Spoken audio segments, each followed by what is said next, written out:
आयोजित केली। त्या सभेचे प्रमुख पाहुणे, प्रमुख वक्ते आणि महाराष्ट्राला नवी दिशा देणारे माननीय प्रदेशाध्यक्ष जयवंतराव पाटील, राष्ट्रवादी काँग्रेसचे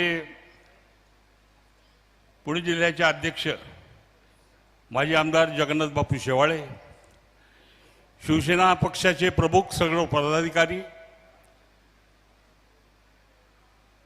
व्यासपीठावर उपस्थित असलेले सर्व पक्षाचे पदाधिकारी, आम आदमी पक्षाचे पदाधिकारी, रिपब्लिकन पक्षाचे पदाधिकारी, माझ्या माता बंधू आणि भगिनींनो,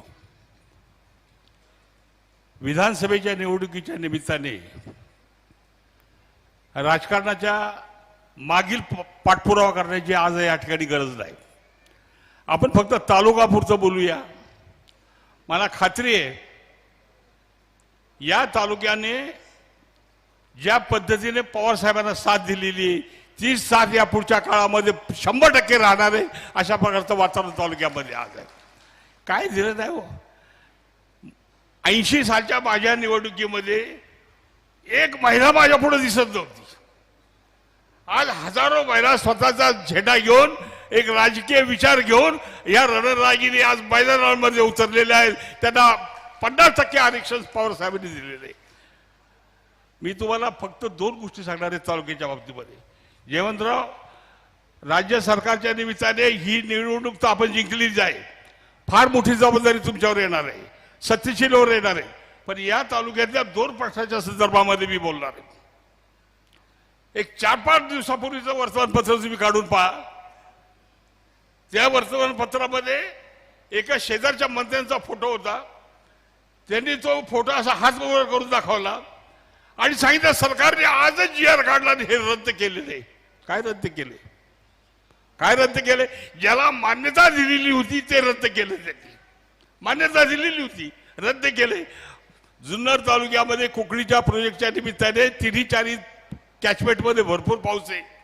दुर्दैवाने माणिकडोह धरणाच्या परिसरामध्ये पाऊस नाही, कमी पाऊस आहे। डिंब्याचं सरप्लस जाणारं पाणी जे आहे ते सरप्लस पाणी डिंब वर आहे आणि माणिकडोह खाली आहे। आदिवासींना प्यायला पाणी नाहीये आणि त्या ठिकाणी ते पाणी एखादा TMC का होईना पण जुन्नर तालुक्याला द्या। आणि त्याला विरोध करणारी ही मंडळी आहेत, त्याच्यावरती आत्ताच्या विद्यमान लोकप्रतिनिधींनी खुलासा करावा अशी माझी जाहीर मागणी आहे। जाहीर मागणी आहे। त्याच्यावरती भाष्य करणार नाहीत, भाष्य वेगवेगळ्या गोष्टींवरती करतील। पाण्याचा प्रश्न मी सोडवला म्हणतात, पाण्याचा प्रश्न सोडवला, काय अवस्था होती। आज दुसरी मागणी मी सांगणार आहे। आणे पठार आणि मावळातला पश्चिम भाग पट्टा या 2 ठिकाणी सत्यशील दादा तुमच्यावर फार मोठी जबाबदारी येणार आहे। या 2 ठिकाणी आपल्याला पाणी पोहोचवलं पाहिजे आणि या लोकांना आपण पाण्याचा पुरवठा केला पाहिजे। ही प्रकारची भावना आपण मनावर ठेवली पाहिजे। कोणाशी लढतोय आपण? BJPशी। यांचा मोहरक्या कोण आहे? यांचा मोहरक्या BJP आहे। आणि BJPने लक्षात ठेवा, तुम्हाला मी सांगतो, आज उभ्या हिंदुस्थानामध्ये धर्मामध्ये भांडणं लावलेली आहेत। धर्माच्या भांडणामध्ये आपला विजय झाला असं त्यांना जर वाटलं तर उद्या जातीमध्ये सुद्धा भांडण लावण्याची मंडळी कमी करणार नाही। शिवाजी महाराजांच्या काळामध्ये गावगाड्यामध्ये जी वतनदार पद्धती होती, गावात जो माणूस राहील त्याला वतनदार म्हटलं जायचं, मग तो क्षुद्र असो, वैश्य असो, कुणी असू द्या। पण धर्मकरणामध्ये या चातुर्वर्ण्यामध्ये या लोकांनी जातीची जी उतरण ठेवलेली होती त्या उतरणीला छेद देण्याची परिस्थिती आज आपल्याकडे आलेली आहे। आणि म्हणून या BJPचा हा डाव ओळखा। साहेब आज लढतात, एकटे लढतायत। उभ्या हिंदुस्थानामध्ये पुरोगामी विचाराबरोबर साथ करणारे साहेब आपले आहेत, पवार साहेब आहेत। आणि या पवार साहेबांच्या जवळ बसणारी माणसं या प्रतिगामी शक्तीच्या शेजारी जाऊन बसले। आत्ताची घटना 2 वर्षापूर्वीची, त्यांच्या शेजारी जाऊन बसले आणि परत म्हणतात शाहू फुले आंबेडकरांचा वारसा आम्ही तिथं राहून चालवणार आहे। वारे वा, शाहू फुले आंबेडकरांचा वारसा त्यांच्या मांडीला तुम्ही चालवणार।